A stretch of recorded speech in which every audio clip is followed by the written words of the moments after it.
کیا آپ کو پتہ ہے کہ نبی کریم صلی اللہ علیہ وسلم نے کیا فرمایا؟ کیوں پتہ ہوگا؟ کیسے پتہ ہوگا؟ کیونکہ ہمارے پاس ٹائم ہی نہیں ہے کہ ہمارے پیارے نبی صلی اللہ علیہ وسلم نے کیا فرمایا، قرآن میں اللہ نے کیا فرمایا۔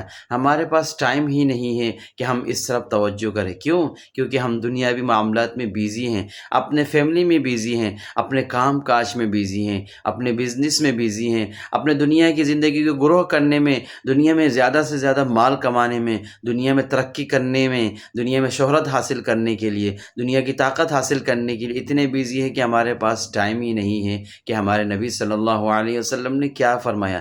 نبی صلی اللہ علیہ وسلم نے فرمایا کہ قیامت کے دن ہر ایک بندے سے 5 سوال کیے جائیں گے، اور جب تک وہ ان 5 سوال کے صحیح جواب نہیں دے سکتا، نہیں دے پاتا، اس کے پاؤں وہاں سے ہلا نہیں سکتا۔ نمبر 1، عمر کہاں خرچ کیا، اپنی عمر کہاں لگا دی، اور نمبر 2، اپنی جوانی کہاں خرچ کیا۔ آج اگر ہم سوچیں کہ ہم جوانی میں کیا کر رہے ہیں، جوانی میں جاب کر رہے ہیں، جوانی میں بزنس کر رہے ہیں، جوانی میں کام کر رہے ہیں، جب بڑھاپا آ جاتا ہے، جب جسم میں طاقت نہیں رہتی، جب بیمار ہو جاتے ہیں، پھر مسجد کی طرف رخ کرتے ہیں، پھر بیٹھ کے نماز پڑھتے ہیں، پھر مسجد میں ہی بیٹھے رہتے ہیں، پھر عبادت تھوڑی بہت کر لیتے ہیں۔ کیوں؟ کیونکہ کمانے کے لیے طاقت نہیں ہے، گھر والے تنگ ہو رہے ہیں، بیوی تنگ ہو رہی، بچے تنگ ہو رہے ہیں، بہو تنگ ہو رہی ہے، تو اسی لیے ہم جا کے مسجد میں بیٹھ جاتے ہیں۔ تو اگر ہم سے یہ پوچھ لیا جائے کہ جوانی کہاں پہ لگایا، نمبر 3، مال کہاں سے کمایا، نمبر 4، اور کہاں پہ خرچ کیا،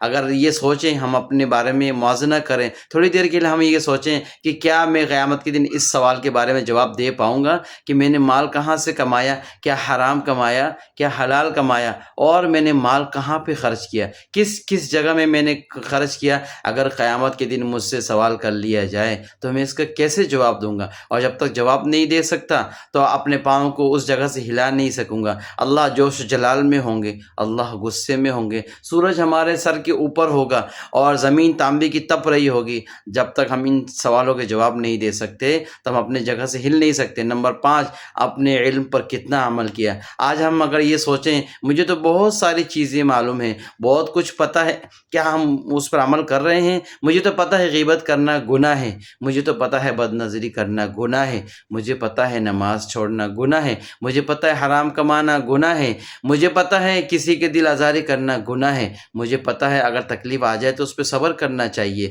واویلا نہیں کرنا چاہیے، اللہ کی ناشکری نہیں کرنی چاہیے، اللہ کی ناشکری کرنے سے اللہ ناراض ہوتے ہیں، گناہ ہے۔ تو کیا ہم ان باتوں پر عمل کر رہے ہیں؟ تو کل قیامت کے دن اگر مجھ سے پوچھا جائے گا تو کیا ہم نے اس کی تیاری کی ہے؟ اگر ہم سے آج امتحان لینے سے پہلے اگر یہ بتا دیا جائے کہ تم سے یہ سوال کیا جائے گا تو ہم بہت خوش ہو جاتے ہیں، ہم اس کی تیاری کرتے ہیں۔ تو اللہ نے پرچہ تو پہلے سے آؤٹ کر دیا، اللہ کے نبی نے پہلے سے بتا دیا کہ کل قیامت کے دن تم سے ان چیزوں کے بارے میں پوچھا جائے گا۔ تو کیا ہم نے اس کی تیاری کی ہے؟ نہیں، ہم نے اس کے بارے میں سوچا بھی نہیں ہے، ہم نے اس کے بارے میں یہ سوچا ہی نہیں ہے کہ کل قیامت کے دن ہم سے یہ پوچھا جائے گا۔ ارے بھائی، ہر کسی کو دنیا سے جانا ہے، ہر کسی کو دنیا سے جانا ہے، مرنا ہے، یقین ہو تب بھی، یقین نہ ہو تب بھی دنیا سے جانا ہے، ہر حال میں جانا ہے۔